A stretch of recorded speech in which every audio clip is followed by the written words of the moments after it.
দ্বিতীয় সেশনের বিষয় বাংলা থ্রিলারে বাস্তব এবং পরাবাস্তব, অরিত্র তুহিন দাস, সুজয় মুখোপাধ্যায়, শ্রীময়ী রায় এবং শাশ্বত ধর।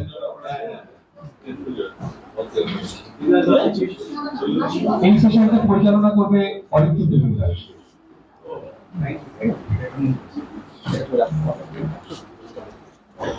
ধন্যবাদ মারুফ। পরিচয়টা দিয়ে অরিত্র তুহিনের পরিচয়টা দিয়ে রাখি। অরিত্র তুহিনের বেসিক্যালি অভিযান পাবলিশার প্রথম যে বইটা ছাপে তার নাম হচ্ছে মরণ বিমা। আর এবছর ছেড়েছে মরণ বোমা। এবং এখানে যেটা লেখা আছে এটাও সবাই পাবে, হ্যাঁ, এটাও নিয়ে যাবে। আসলে আমরা 72 ঘন্টা প্রস্তুত তো একটু ব্যাপারটা এদিক ওদিক হয়ে আছে। যাই হোক, অপেশাদার জ্যোতির্বিদ হিসেবে American association of variable star observers এর পর্যবেক্ষক ও সদস্য, ভারত স্কাউটস অ্যান্ড গাইডস এর সঙ্গে স্কাউট মাস্টার হিসেবে যুক্ত এবং 2007 সালে রাষ্ট্রপতি পদক প্রাপ্ত, এবং ও পেশাগতভাবে ইন্ডিয়ান রেলের সঙ্গে যুক্ত, এবং তারপরে ওই যে পিস্তলটা এনেছিল মানে শুটিং এর সঙ্গে যুক্ত, মানে আরো কিছু সঙ্গে যুক্ত আছে। যাই হোক, আজকের এই সেশনটা পরিচালনা অরিত্র তুহিন। ধন্যবাদ মারুফদা। অভিযানের এই অসাধারণ একটা কর্মকাণ্ডের জন্য অভিযানকে প্রথমেই ধন্যবাদ।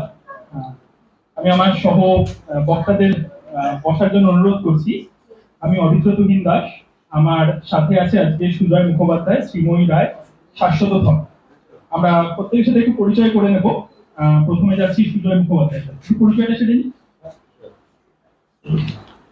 সুজয় মুখোপাধ্যায় অ্যাকচুয়ালি পদ্মটদ্ম লিখতাম, এবার প্রথম থ্রিলার একটা লিখেছি, সেই সুবাদের থ্রিলার নিয়ে ঘাটাঘাটি।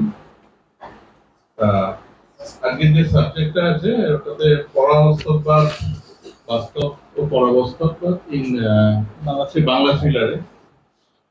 কবিতাতে তো আগে জীবনানন্দ, সুমিত রায়চৌধুরী নিয়ে পড়তাম, আজকে দেখা যাক কি নিয়ে বলা যায়। ধন্যবাদ সুজয় তাকে। শাশ্বত কাছে চলে যাবো। শাশ্বত ধর পেশাগতভাবে ইঞ্জিনিয়ার, আর কিছু লেখালেখি সুবাদে কিছু থ্রিলার লিখে ফেলেছি। তো আজকের আলোচনায় জানানোর জন্য অসংখ্য ধন্যবাদ আপনাদের। অভিযান পাবলিশার্সকে অসংখ্য ধন্যবাদ জানাই এরকম একটা মনোগ্রাহী লিটারারি ফেস্ট আয়োজন করার জন্য, এবং আশা করি আজকের এই সেশন আগেরটার মতোই অত্যন্ত মনোগ্রাহী হবে। ধন্যবাদ শাশ্বত। চলে যাবো শ্রীময়ীর কাছে।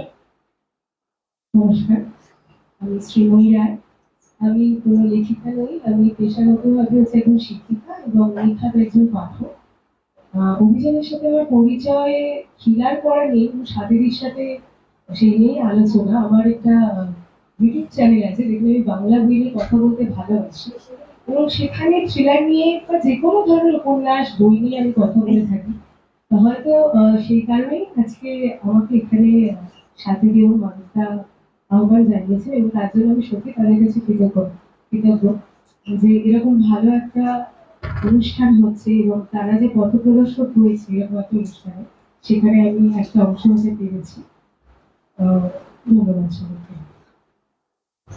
ধন্যবাদ শ্রীময়ী। অভিযান সম্বন্ধে একটা কথা না বললেই নয়।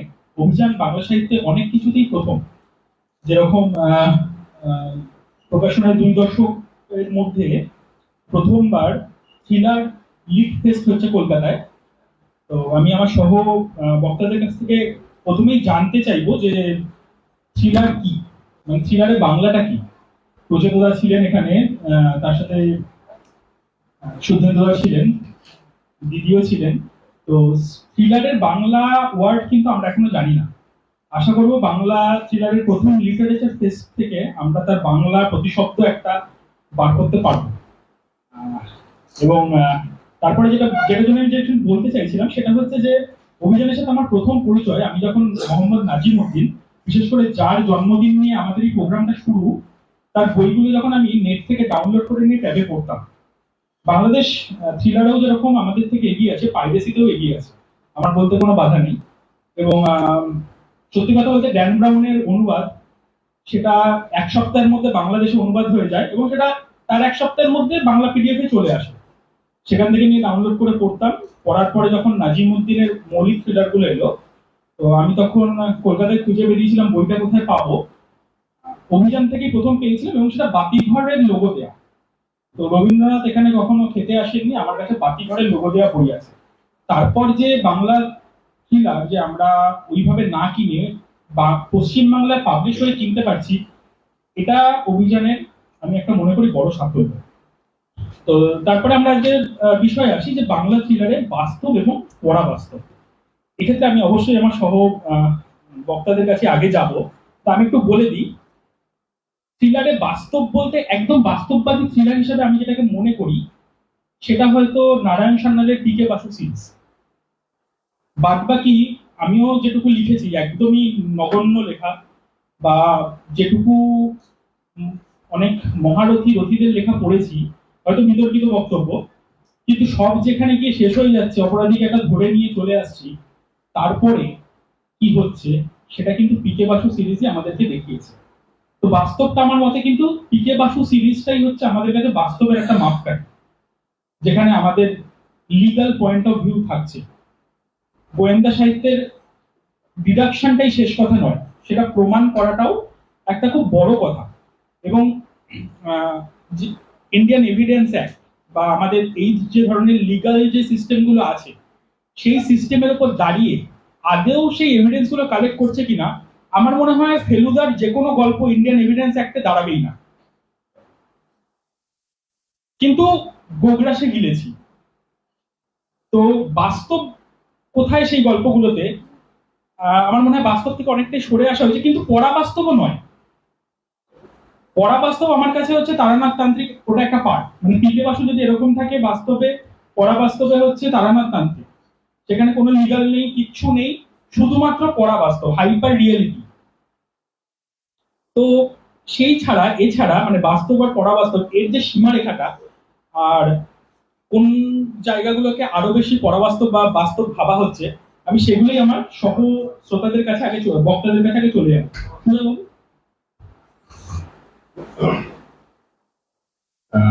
থ্রিলার যেটা বলছিলে আর কি, তোমার কথাগুলো একদম তোমার ওই পিস্তলটার মতন সোজা সোজা কথা, শুনতে ভালো লাগে। থ্রিল ওই যেটা প্রচেতা বলছিলেন যে শিহরণ, রোমাঞ্চ,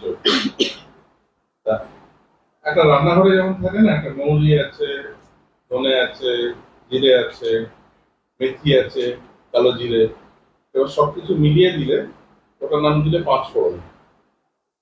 এবার ডিটেকটিভ, রোমান্স, ভৌতিক, গল্পবিজ্ঞান, বিভিন্ন রকম জ্বর, আলাদা আলাদা জ্বর, এই জ্বরগুলোকে যদি একসঙ্গে মিলিয়ে দাও, মিলিয়ে দিয়ে যদি একটা সাসপেন্স ক্রিয়েট হয়, এবং যেখানে আলটিমেটলি যেটা পৌঁছচ্ছে সেটা হচ্ছে অ্যাড্রিনালিন রাশ, যেটাতে যে পড়ছে ও ওই ক্যারেক্টারটার মধ্যে ঢুকে যাচ্ছে। পড়তে পড়তে ওই যেটা পৌঁছতে বলছে যে চোখ খাড়া হয়ে, চোখ গোল গোল হয়ে যাচ্ছে, চুল খাড়া হয়ে যাচ্ছে, ওই সিচুয়েশনটা তৈরি হচ্ছে। এই সাসপেন্সটা যখন একটা পর্যায়ে গিয়ে পৌঁছচ্ছে, তখন সেটা থ্রিলার, তখন সেটা অন্য কোনো নাম নেই। এবার থ্রিলার ব্যাপারটা যদি সেরকম ভাবে বলতে চাই, সে রামায়ণ, সীতাকে তুলে নিয়ে চলে যাচ্ছে রাবণ, জটায়ু পেছন পেছন দৌড়াচ্ছে, ডানা ঝাপটাচ্ছে, কাছে চলে যাচ্ছে, দূরে চলে যাচ্ছে, চেঞ্জ সিচুয়েশন। ছোট ছোট অনেকগুলো থ্রিলার জুড়ে জুড়ে একটা মহাকাব্য তৈরি হয়ে যাচ্ছে। ইলিয়াড ওডিসি, ওদিকে হেলেন অফ ট্রয় যেমন ওদের দেখি, ওই ঘোড়াটাকে ওরা ভেতরে নিয়ে যাবে কেন, অকারণে ওই সাসপেন্সটা তৈরি হচ্ছে, ঘোড়াটাকে ভেতরে নিয়ে যাচ্ছে, হেলেন অফ ট্রয় তৈরি হচ্ছে।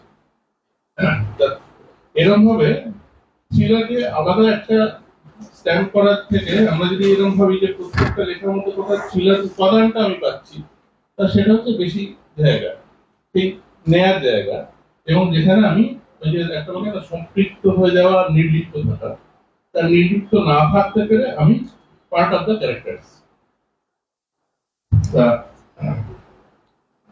এবার এই যে এটা তো থ্রিলারের একটা যেটা আমার মনে হয়েছে সেটা বললাম আর কি। আর যদি বাস্তব, পরাবাস্তবটা কি জিনিস, এটা কল্পনা আর বাস্তবের মাঝামাঝি একটা জায়গা, যেখানে আমি আছি না নেই, সেটাই একটা প্রশ্ন চিহ্নের সামনে চলে আসছে। এই যে তারানাথ তান্ত্রিকের কথা বললে, যেরকম আমার মনে হয় যে বিভূতিভূষণের লেখাগুলোতে, আমি যদি দেবযানের কথা বাদ দিই, দেবযানটা একটা পুরোপুরি একটা আলাদা জগৎ নিয়ে লিখেছেন, আপনারা ফেমাস। কিন্তু বিভূতিভূষণের আমি নোট করছিলাম তখন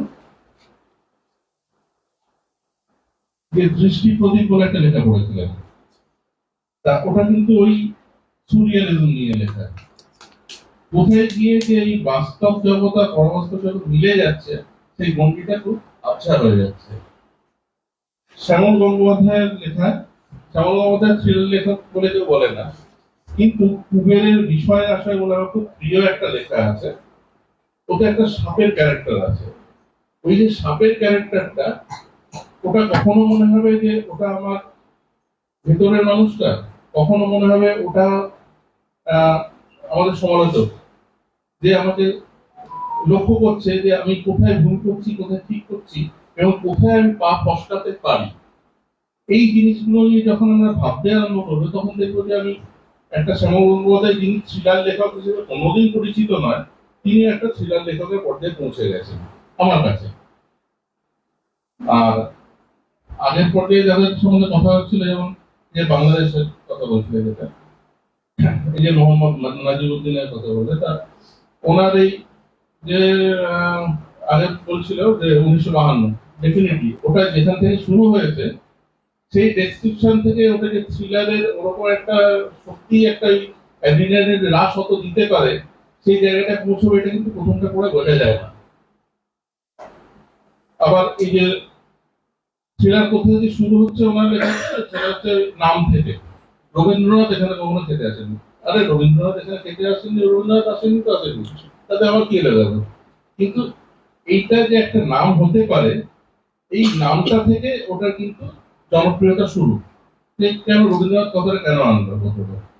ওটার একটা সিকুয়েল, আগেরটা ঢাকাতে বা বাংলাদেশে, এটা কলকাতায়। সেই সিকুয়েলটা যদিও প্রথমটার মতন হয়তো অতটা জনপ্রিয় হয়নি, কিন্তু ওই সিকুয়েলটাতে কিন্তু একই কথা রেখেছেন। এবং আগে যেটা বলছিল যে মুস্কান ক্যারেক্টারটাকে আমি ভালোবাসবো না ঘেন্না করব, সেটা নিয়ে একটা কনফিউশন। এই কনফিউশন তৈরিটা যখন পাঠকের মধ্যে ঢুকে যাচ্ছে, তখন সেটা থ্রিলার লেখকের কিন্তু একটা একটা উত্তীর্ণতা। বাইরের লেখকের মধ্যে সাবাদত আলীর অনেক লেখাতে এরকম আছে।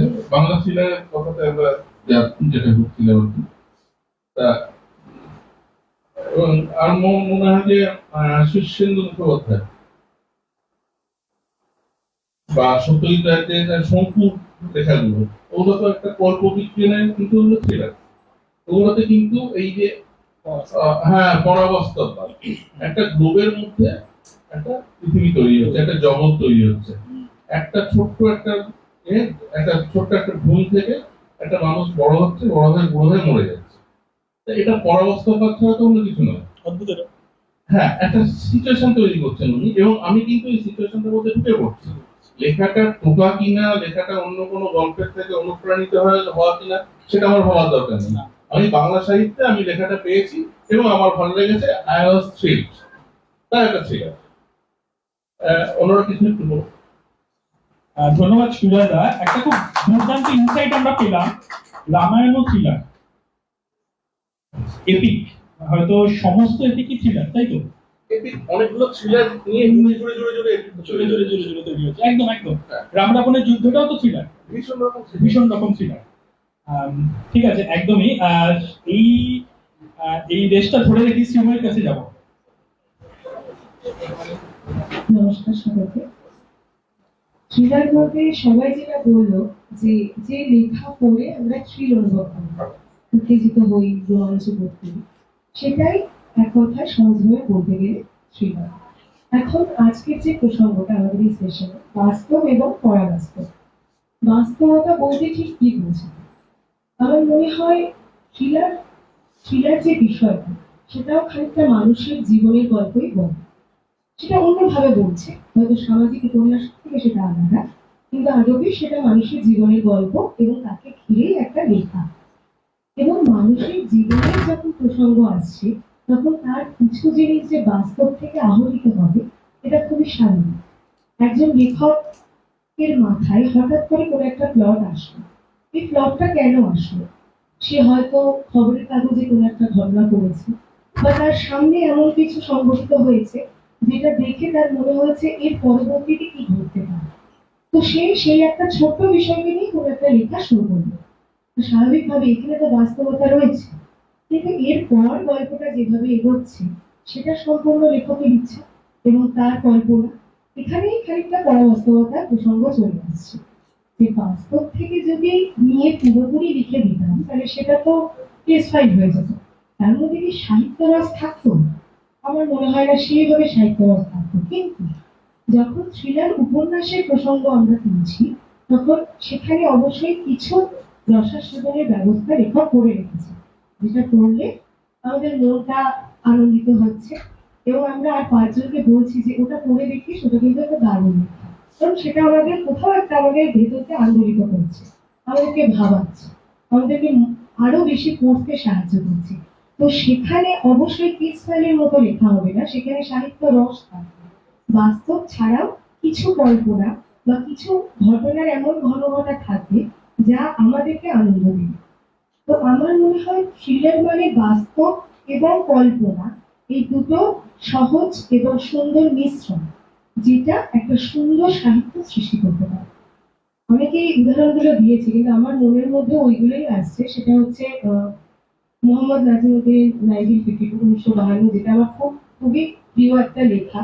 এবং প্রথম আমি পরিচিত হয়েছিলাম অভিযানের সাথে এবং অভিযানের থ্রিলারের সাথে, সেটা হচ্ছে রবীন্দ্রনাথ এখানে কখন খেতে আসেনি দিয়ে। কিন্তু আমার বলতে দ্বিধা নেই, তারপরে আমি মোহাম্মদ নাজিমুদ্দিনের অনেক লেখা পড়েছি। আমি পেন্ডুলাম পড়েছি, আমি জাল পড়েছি, কেউ কথাটাকে পড়েছি। তখন আস্তে আস্তে রবীন্দ্রনাথ অনেক ক্ষেত্রে ফিকে হয়ে গেছে। আমার খুব পছন্দের জায়গায় দাঁড়িয়ে গেছে হচ্ছে 1952 আর কেউ কথা রাখে।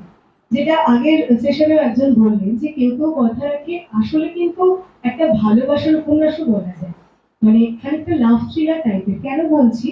কারণ ওখানে যা যা ঘটনা, সর্বশেষে যেটা দেখা যাচ্ছে যে একটা মানুষের প্রতি বা তার স্ত্রীর প্রতি একজন স্বামীর যে চূড়ান্ত ভালোবাসা, তা থেকে যা যা ঘটনা ঘটার ঘটেছে শেষাংশ অব্দি।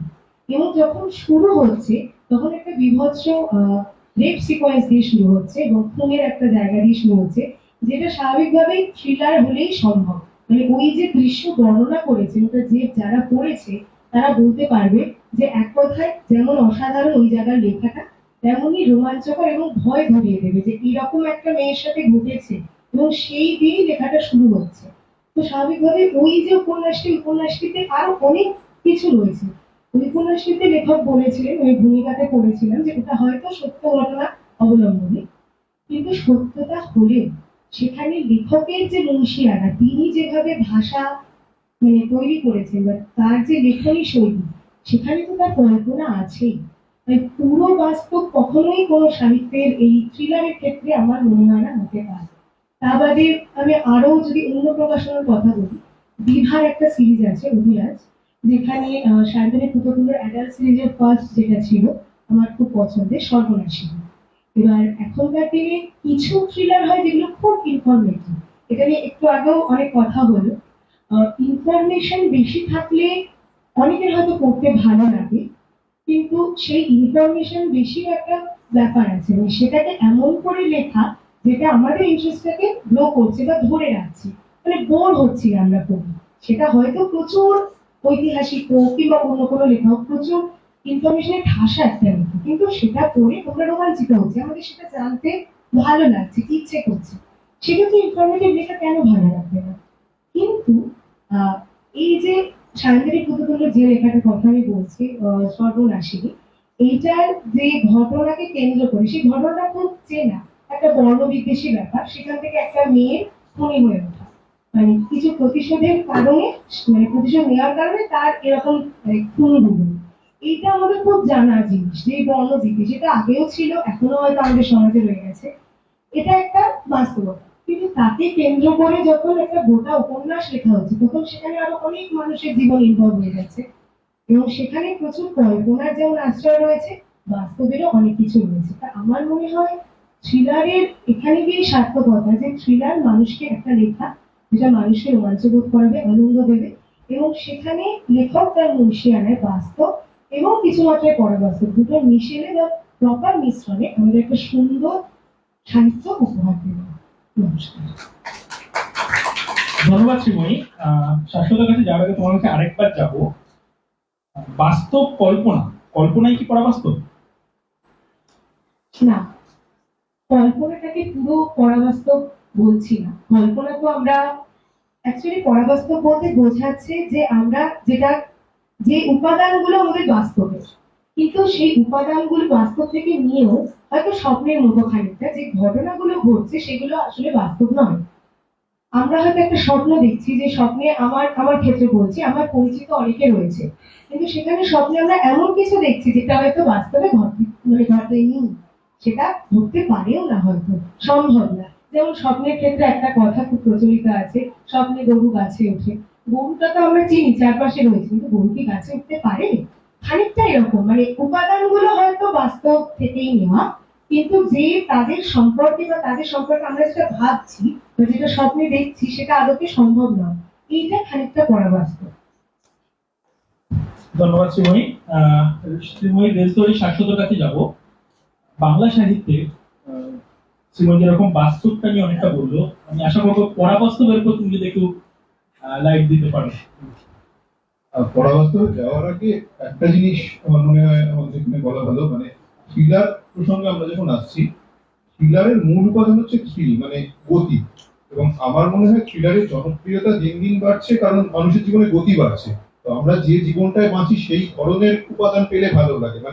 আগের দিনে আমরা যখন পড়ছি একজন লোক গরুর গাড়ি করে গ্রাম্য জীবনে যাচ্ছে, সেটা আমরা হয়তো রিলেট করতে পারছি, আমাদের পরবর্তী প্রজন্ম যে কিসের গরু গাড়ি, গ্রাম্য জীবন কি, আমরা তো এখান থেকে একটা ক্যাব করে চলে যাই। এই গতিটা থ্রিলারের একটা মূল উপাদান। এবার দ্বিতীয় হচ্ছে আমরা একটা ঘটনাকে কিভাবে দেখছি। হিচকক একটা খুব সুন্দর উদাহরণ দিয়েছিলেন, দুটো লোক টেবিলে বসে কথা বলছে, তার আগে একজন লোক টেবিলের তলায় একটা বোম লাগিয়ে রেখে গেছে। এটাকে দুভাবে দেখানো যায়। দুজন লোক কথা বলছে, হঠাৎ করে বোম বিস্ফোরণ হলো, দুজন মারা গেল। তারপরে গল্প শুরু হচ্ছে যে কে খুন করেছে এবং কি কি।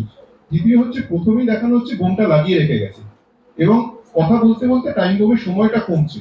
দর্শক কিন্তু এবার উত্তেজনাটা অনুভব করছে যে কখন বোমটা ফাটবে, কি হবে, হঠাৎ করে কি আটকে যাবে। এই জায়গাটাই হচ্ছে থ্রিলার। এবারে যখন আমরা বাস্তব বা পরাবাস্তবে আসছি, পরাবাস্তব শব্দ বা সুরিয়ালিজম শব্দটা প্রথম যখন ব্যবহার হয় এই প্রথম বিশ্বযুদ্ধের পরে করে বোঝায়।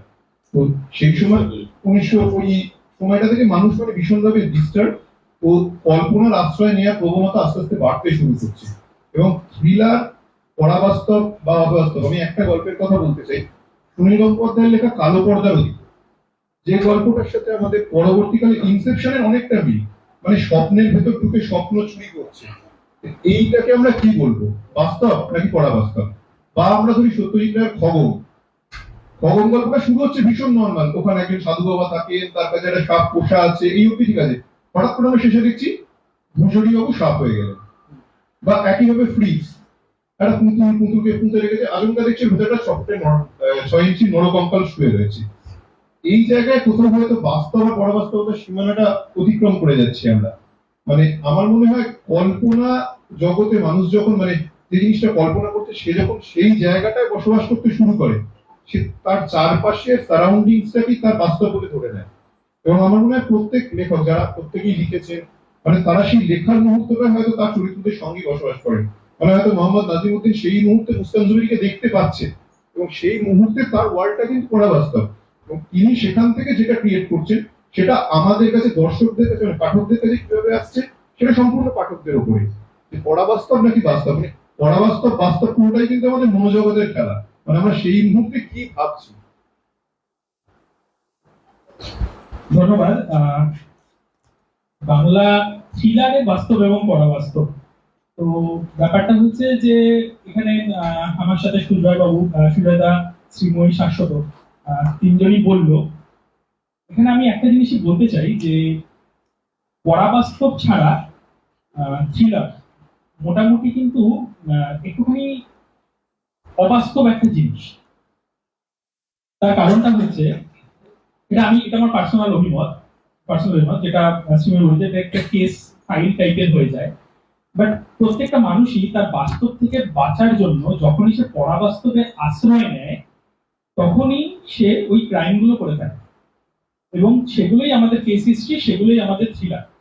কেউ যদি বাস্তবে থাকে, সে ভালো করেই জানে যে একটা ক্রাইমের রেসপন্সে কি হতে পারে, সে জেলে যেতে পারে, তার ফাঁসি হতে পারে, তাও সে ক্রাইমটা করে। কারণ সে কোনো একটা হাইপার রিয়েলিটি বা সুরিয়ালিজমে অবস্থান করছে যে আমার কিছু হবে না, আমি এখান থেকে বেঁচে যাব, আমি এমন একটা কিছু। সবাই জানি যে যারা খুনি বা যারা ক্রিমিনাল তারা ক্রাইম সিনে ফেরত যাবে, কিন্তু সেই ব্যক্তিটা তখনও ভেবে যায় যে আমি যাব না, আমি ক্রাইমটা পারফেক্ট ক্রাইম করব। পারফেক্ট ক্রাইম হয় না, হতে পারে না, কেউ করতে পারেনি, কোনো প্রমাণ নেই যে পারফেক্ট ক্রাইম কিছু একটা হয়েছে। মানে যেগুলো আমাদের আশেপাশে আমরা এখন ক্রাইম দেখি, যেগুলো পেটি ক্রাইম, সেগুলো ধরা হয় না, বা আমাদের সমাজ সেগুলো ধরতে চায় না, আমাদের সমাজের রক্ষকরা। সেগুলোকে বাদ দিয়ে perfect crime is next impossible, সবাই জানে, তাও ক্রাইম হয় কারণ সেই ব্যক্তিটা মনে করে যে সে পারফেক্ট ক্রাইম করতে পারবে। ইটস এ সুরিয়ালিজম, হাইপার রিয়েলিটিতে সে বাস করে। তো সেই জন্যই থ্রিলার আসে, সেই জন্যই থ্রিলার হয়, সেই জন্যই মোটামুটি হয়তো আমরা থ্রিলার লিখি। আমার সেশন মনে হচ্ছে, আর যদি কারো কিছু বলার থেকে বলুন। একটা লেখার কথা একটু বাকি রইল, মানে আমাদের কথার মধ্যে আছে ওই নাজিমুদ্দিনেরই ধাবা তা এই যে সুরিয়ালিজম, একটা বাস্তব আর অবাস্তবের মাঝখানে একটা সময়, একটা জায়গা, যে ঢাকা আর আরেকটা ঢাকার মতো জায়গা, এটা ঢাকা হতেও পারে, নাও হতে পারে। এই দুটো জায়গার একটা কম্পারিজন নিয়ে লেখাটা দু জায়গাতে একসঙ্গে বিলং করছে। এই যে ক্যারেক্টার গুলো, সেগুলো মনে হচ্ছে যে এখানে হতেও পারে, ওখানেও হতে পারে। সুরিয়ালিজম যেমন এটা প্রেজেন্টেশনের উপর তো অনেকটা ডিপেন্ড করছে। একটা পুকুর আছে, পুকুরে জল আছে, কিছু পাড়ে ঢিল পড়ে আছে, খোলামকুচি পড়ে আছে। এবার নর্মালি কি লোকে ভাববে যে ঢিলটা ফেললে ওটা পুকুরের জলে পড়বে, চারপাশে একটা গোল গোল গোল গোল একটা সিচুয়েশন তৈরি হবে, তরঙ্গ তৈরি হবে, জল শিফট হবে।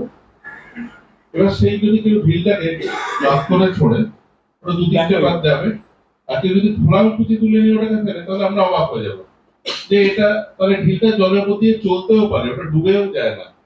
তা এটা হচ্ছে সুরিয়ালিজম, যে ওটা ডুবে যাচ্ছে না, যদিও আমি মনে মনে ভাবছি যে ওটা একশো না একশো ডুবে যাবে, কিন্তু যতক্ষণ না ডুবছে ততক্ষণ সাসপেন্স, সেখানে থ্রিলার। এই যে পরাবাস্তব, মানে যেটা আমি ভাবছি না, ভাবতে চাইছি না, কিন্তু এটা আমাকে ভাবতে বাধ্য করছে, যেহেতু এটা আমার কল্পনা আর বাস্তবের মাঝখানে একটা সিচুয়েশন তৈরি হচ্ছে। শ্রীময়ী, একটা মানে উপন্যাসের কথা এক্ষেত্রে বলা যায়, সেটা হচ্ছে নাজিমুদ্দিনের লেখা পেন্ডুলাম যে উপন্যাসটা। পেন্ডুলামের শেষাংশটা ঠিক কোনো সিদ্ধান্তে পৌঁছাতে পারেনি লেখক, এবং ওই কারণে আমার প্রথম পড়ার পর একটু অপছন্দ হয়েছিল। সেটা হচ্ছে এই খানিকটা এক্ষুনি উনি যেটা বললেন, এটা মানে একটা খুন সংঘটিত হয়েছিল এবং ভাবা হয়েছিল একজনকে যে এই হয়তো খুনটা করেছে, কিন্তু সেসবই তার বিরুদ্ধে কোনো প্রমাণ, অকাট্য প্রমাণ পাওয়া যায়নি। এবং এইখান থেকে যে ইনভেস্টিগেটিং অফিসার ছিলেন, তার মনের মধ্যে একটা অন্যরকম চিন্তা ঢুকে গেছিল যে তাহলে কি আমরা যা দেখছি চোখের সামনে বা যেটাকে ভাবছি তা নয়, ঘটনা হয়তো অন্য কিছু, যেটা আমরা বুঝতে পারছি না। এবং সেই অনুযায়ী তিনি উপন্যাসটাকে সাজিয়েছিলেন। এবং নামটার সার্থকতা এটা নেই যে পেন্ডুলাম যেমন দুলতে থাকে শেষ অব্দি, একদম শেষ লাইন অব্দিও আমরা যারা পাঠক উপন্যাসটা পড়বো তারা ওই রকমই দ্বিধার মধ্যে থাকবো যে আদতে কোনটা করেছে, কি করে হয়েছে বা কে করেছে। তো এই পেন্ডুলাম খানিকটা আমার মনে হয় পরাবাস্তবের উদাহরণ হতে পারে নাজিমুদ্দিন এর লেখার ক্ষেত্রে। ধন্যবাদ। শাশ্বত। শ্রীময়ী কথা রেস ধরে আরেকটা উপন্যাসের কথা আমার মনে পড়লো, রিজেন্ট পাবলিশার সিরিজ সাম্ভালা, এটা শরীফুল হাসানের। ওটা হয়তো সুরিয়ালিজমের মানে সব থেকে ভালো একটা উদাহরণ হতে পারে, কারণ ওখানে আমরা একজন সময় অভিযাত্রীকে পাচ্ছি যিনি জুলিয়াস সিজারের সময় ছিলেন, যিনি পরবর্তীকালে বিভিন্ন ঐতিহাসিক ঘটনার সাক্ষী, কিন্তু আবার সঙ্গে যে থ্রিলারটা ঘটছে সেটা আমাদের বর্তমান সময়। তাহলে পুরো গল্পটাকে আমরা কোন পর্যায়ে পেল, মানে সেটা কি বাস্তব? এটা তো বাস্তব নয় আমরা বুঝতে পারছি, কিন্তু সেটাকে আমরা অবাস্তব বলতে পারছি না, কারণ তার মধ্যে এমন কিছু এলিমেন্ট আছে যেগুলো বাস্তব এলিমেন্ট। এটাকে যদি আমরা ক্লাসিফাই করতে যাই, তাহলে আমার মনে হয় পরাবাস্তব শব্দটা হয়তো সব থেকে সঠিক শব্দ এখানে ব্যবহার করা যেতে পারে। ধন্যবাদ। আমরা মানবদার কাছে ফেরত যাব। আমাদের সেশন ও এখনো আচ্ছা আচ্ছা আচ্ছা।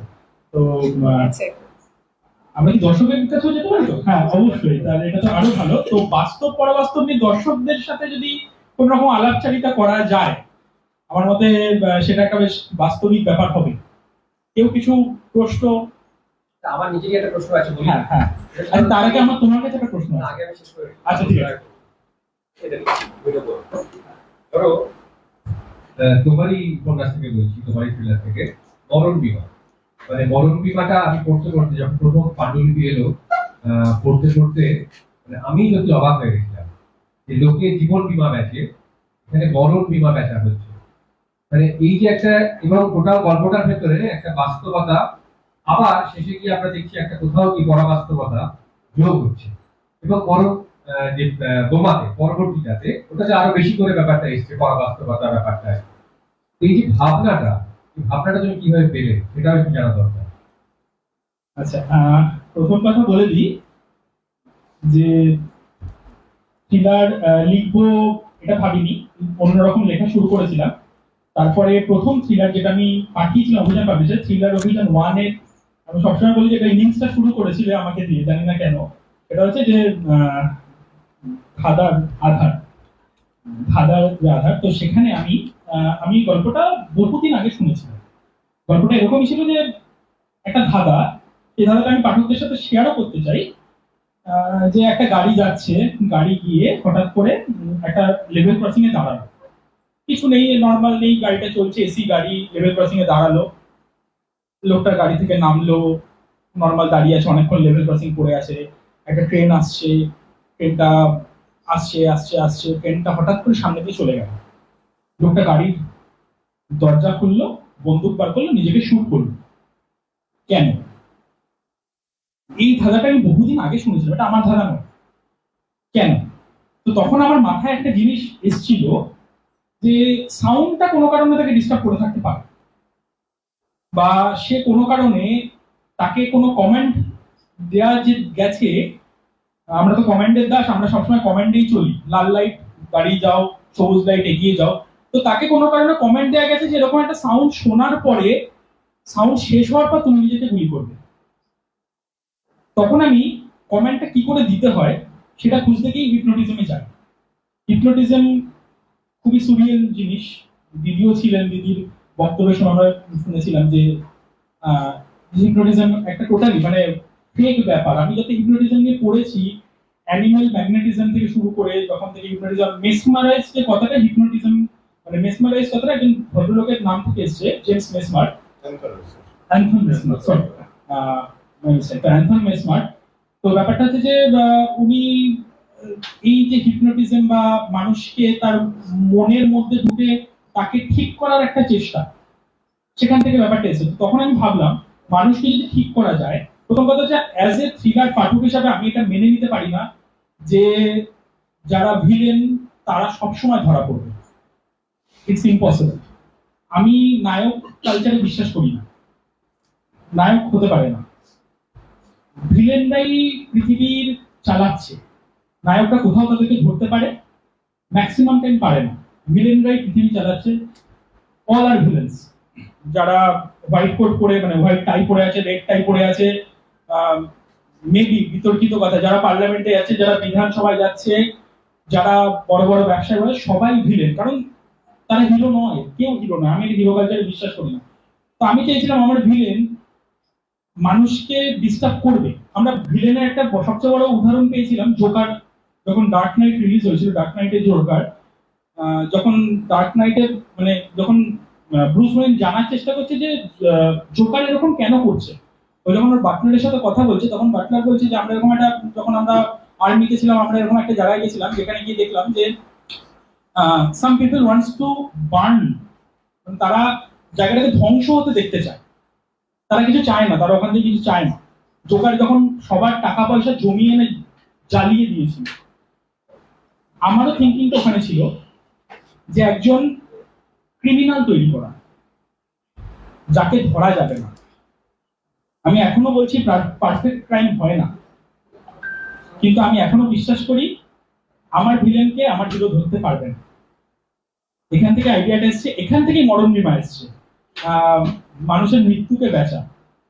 কারণ জন্ম থেকে মানে যারা জন্ম নেয় তারা 100% মরবে, মৃত্যুকে কেন বেচবো না? এখান থেকে এসছে, ব্যাস এইটুকুই মানবদা। ধন্যবাদ। একটা সিন দেখতে স্কুইড গেম, মৃত্যুকে বেচা, মৃত্যুকে। একটা জিনিস একটু জিজ্ঞেস হ্যাঁ, করছি, আপনি অনেকবার পারফেক্ট ক্রাইম বলে টার্মটা ইউজ করলেন, তাহলে পারফেক্ট ক্রাইম আর ক্রাইমের মধ্যে তফাৎ বলতে কি বলতে চাইছেন? দেখুন, ক্রাইমের ক্ষেত্রে যখন একটা ক্রাইম হয়, ক্রাইম পারফেক্ট তখনই হয় যখন তাকে ধরা যায়। এটা একদম বুকিশ ডেফিনেশন, যাকে কোনো মতে ধরা যাবে না, কোনো রকম কিছু সে সূত্র রাখবে না।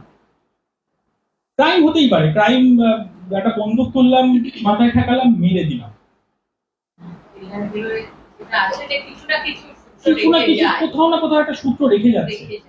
তো কিন্তু যারাই ক্রাইম করে তারা এটা ভেবেই ক্রাইম করে যে I am doing a perfect crime বা I have to do a perfect crime, আমি ধরা পড়ব না, এটাই।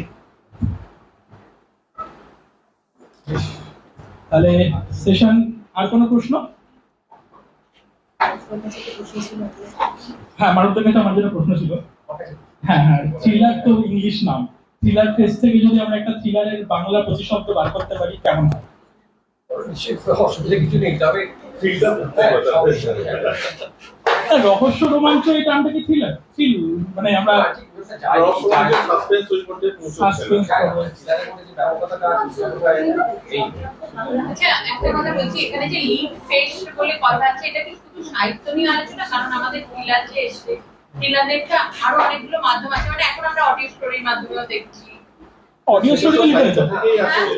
সেগুলো সিনেমাও আছে, সিনেমা কিন্তু একটা চিত্রনাট্য আছে, সিনেমাটাও একটা মানে এই একটা গল্প আছে, আলোচনার গল্প মধ্যে থেকে সবকিছুর মধ্যে লিড ফেস থাকবে। মাসের কাছে পৌঁছানোটাই তো আমার বেসিক্যালি গল্প বলারই একটা মাধ্যম আর কি। মানে আমরা আইদার বইয়ের মধ্যে দিয়ে বলি বা মানে ছবির মধ্যে দিয়ে বা গানে শুনছি। এখন কিন্তু বাংলা ছবিতে হচ্ছে না, দ্বিতীয় পুরুষ, হ্যাঁ, মমতা, এগুলো একদম পুরো ওয়েব সিরিজগুলোর মধ্যে আসছে। বিভিন্ন মাধ্যম। দেখুন, ব্যাপারটা হচ্ছে সুজয়দা বলে দিয়েছেন, প্রমাণ করে দিয়েছেন, এপিক রামায়ণ সব থ্রিলার, সেটা ব্যাস, মানে সবকিছু ঢুকে যাচ্ছে, ছোট ছোট অনেকগুলো থ্রিলার। সবকিছু ঢুকে যাচ্ছে। ইনফ্যাক্ট আমার মনে হয় লিড ফেস্টে যে 36 ঘন্টা নোটিস, তাই তো 72 ঘন্টা নোটিস হয়েছে, এটাও থ্রিলার, এটাও থ্রিলার। তানিয়া ওখানে দাঁড়িয়ে আছে, তানিয়া কি বলবো, তোমার যা পারছো তুমি তাই বলো, তোমার যা মাথায় আসছে তুমি তাই বলো, তারপর দেখি মারুফ ভাই এটা পরাবাস্তব থ্রিলার। এটা একটা পরাবাস্তব থ্রিলার। হ্যাঁ, এটা কিন্তু পারফেক্ট, এটা কিন্তু পারফেক্ট, এটা কিন্তু কেউ ধরতে পারেনি, মারুফদাকে এই জায়গাটা কেউ ধরতে পারেনি, ইট ইজ আ পারফেক্ট একদম। আচ্ছা মারুফদা, আমরা এটা শেষ করছি। ধন্যবাদ সবাইকে, সমস্ত দর্শককে।